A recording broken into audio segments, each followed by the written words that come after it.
ආයුබෝවන් රූරස YouTube channel එකට ඔයාලව ආදරයෙන් පිළිගන්නවා. මම අද ඔයාලට කියලා දෙන්න හිතුවේ ඩෝනට් හදාගන්නේ කොහොමද කියලා. ඩෝනට් කියන්නේ ලොකු පොඩි ભેදයක් නැතුව හැමෝම කන්න කැමති කෑමක්නේ. මේ ඩෝනට් හදන්නේ කොහොමද කියලා බලන්න දිගටම මාත් එක්ක රැඳිලා ඉන්න කියලා ආරාධනා කරනවා. අවශ්‍ය ද්‍රව්‍ය පහළ description එකේ සඳහන් කරලා තියෙනවා. ඉතින් අපි හදලා බලමු නේද? අද මම මෙතන ඊස්ට් තේ හැඳි 2ක් අරගෙන තියෙනවා.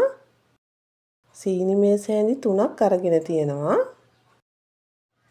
කිරි කෝප්ප භාගයක් අරගෙන තියෙනවා. මම මෙතන අරගෙන තියෙන්නේ ෆ්‍රෙෂ් මිල්ක්. ඔයාලට පිටි කිරි උනත් ගන්න පුළුවන්. මුලින්ම මම භාජනයක් අරගෙන කිරි කෝප්ප භාගේ දාගන්නවා.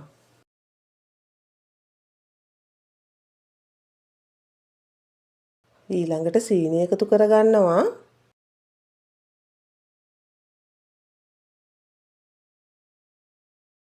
දැන් මේ සීනි කිරි පොඩ්ඩක් කලවම් කරගන්න ඕන.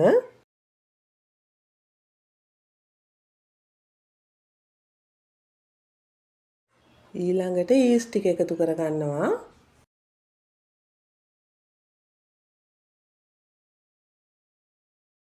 දැන් මේ කිරි ඊස්ට් සීනි මිශ්‍රණය හොඳට කලවම් කරගන්න ඕන.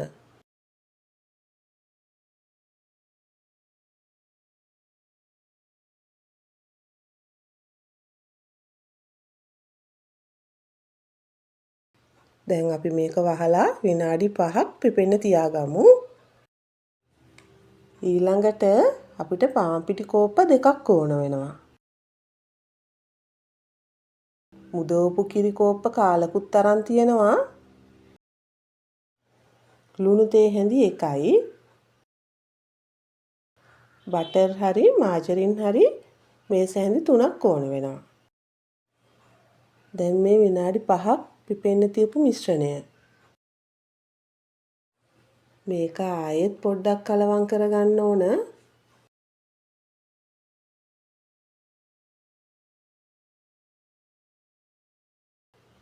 ඊළඟට මේකට පාන් පිටි දාගන්න ඕන. ලුණු කුඩු තේ හැන්දක් දාගන්නවා.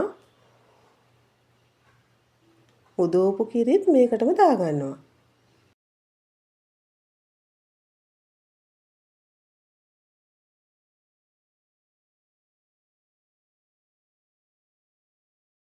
දැන් මේ ටික අපි හොඳට අනා ගන්න ඕන.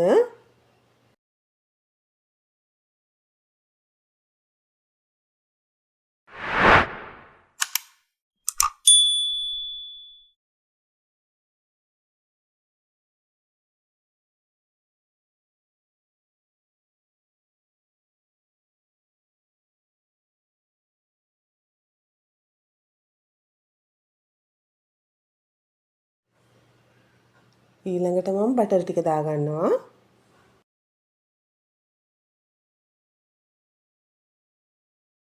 දැන් බටර් ටික හොඳට කලවම් කරගෙන සොෆ්ට් පිටි ඩෝ එකක් එන විදිහට මේක අනා ගන්න ඕන.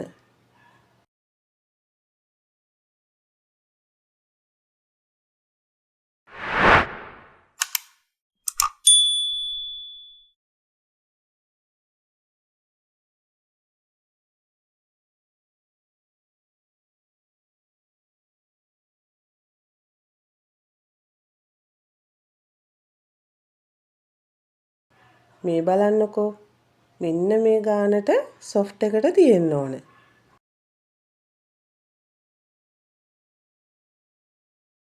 ඊළඟට මේක වහලා විනාඩි 40ක් 50ක් විතර පිපෙන්න තියාගන්න. මේ තියෙන්නේ විනාඩි 40ක් විතර පිපෙන්න තියාගත්ත පිටි ඩෝ එක. මේකේ ඇතුලේ තියෙන වාතය එළියට යන්න පොඩ්ඩක් අතින් අනා ගන්න.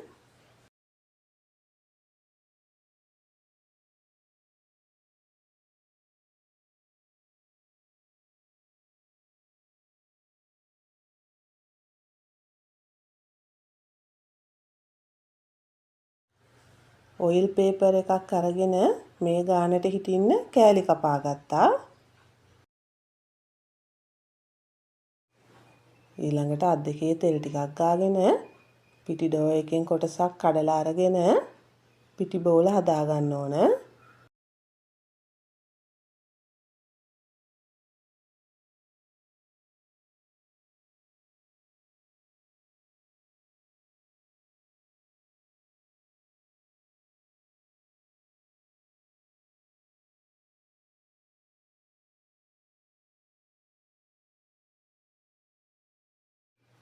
දැන් පිටි බෝලය කපාගත්ත ඔයිල් පේපර් එකක් උඩින් තියලා යන්තම් අතින් තද කරගන්නවා. ගොඩාක් තුනී කරගන්න එපා. යන්තම් තද කරගත්තාම ඇති. ඊළඟට අයිසින් නොසල් එකක් අරගෙන මෙන්න මේ විදිහට මැද රවුම කපා ගන්නවා.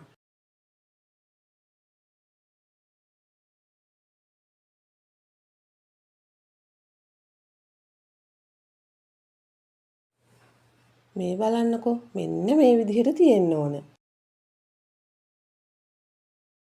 මම ඔයාලට තව එකක් හදාගන්න විදිහ පෙන්නන්නම්.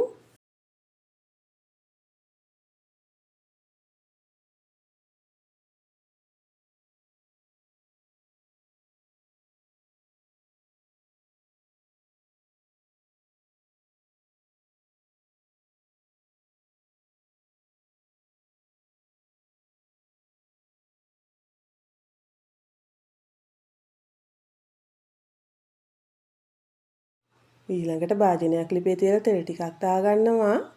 තෙල් ටික රත් වෙනකොට හදාගත්ත ඩෝනට් එක කොලේ පිටින්ම තෙලට දාගන්න ඕන. ඒ වගේම තෙලට දාගත්ත ගමන්ම කොලේ මේ විදිහට එළියට ගන්න ඕන. නැත්තම් ඩෝනට් එකත් එක්කම කොලේ තෙලේ බැදෙනවා.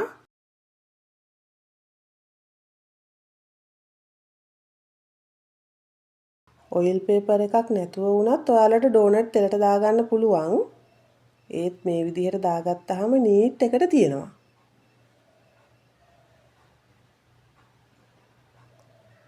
ඊළඟට මේක දෙපැත්ත පෙරලා රන්වන් පාට වෙනකම් බැද ගන්න ඕන. ගින්දර වැඩි කරගන්න එපා. මධ්‍යම ප්‍රමාණයේ තියාගන්න. නැත්තම් වටේ කර වෙලා මැද බැදෙන්නේ නැතු යනවා.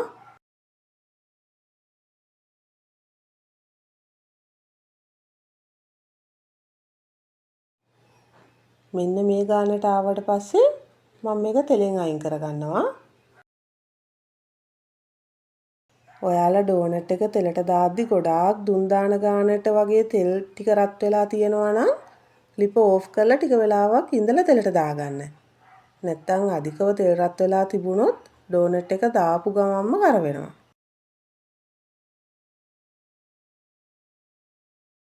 මේ විදිහට ඔයාලා ඔක්කොම ටික බැද ගන්න.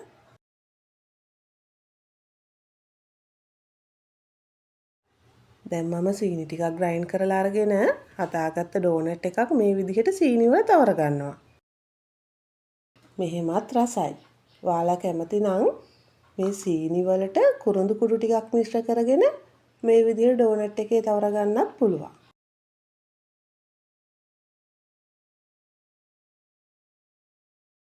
ඒ වගේම චොක්ලට් ටිකක් මෙල්ට් කරලා අරගෙන මේ විදිහට හදා ගන්නත් පුළුවන්.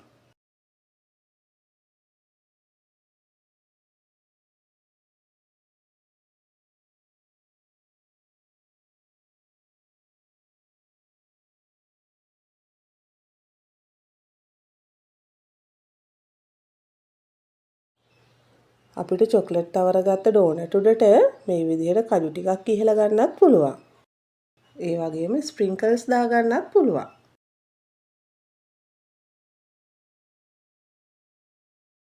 සීනි ටිකක් මේ විදිහට දා ගන්නත් පුළුවන්. ඒ මුකුත්ම නැතුව නිකන් උනත් ඩෝනට් නම් ඉතින් කොහොමත් රසයිනේ. මේ තියෙන්නේ මම හදාගත්ත ඩෝනට් ටික. මේක හරිම රසයි. පොඩ්ඩෝ ඉන්න ගෙවල් වල නම් මේක හදලා දුන්නොත් බේර ගන්න බැරි වෙයි. ඉතින් ඔයාලා හදලා බලලා රස කොහොමද කියලා මට කියන්නකෝ. මගේ වීඩියෝ එක හොඳයි නම් ලයික් එකක් දාලා යාළුවන්ටත් බලන්න ෂෙයා කරන්න. ඔයා මගේ channel එකට අලුතෙන් එකතු වුණු කෙනෙක් නම් මාව subscribe කරන්නත් අමතක කරන්න එපා. මගේ වීඩියෝ එක බලපු ඔයාලට ගොඩාක් ස්තුතියි. තවත් මේ වගේ වීඩියෝ එකකින් අපි නැවත හමු වෙමු.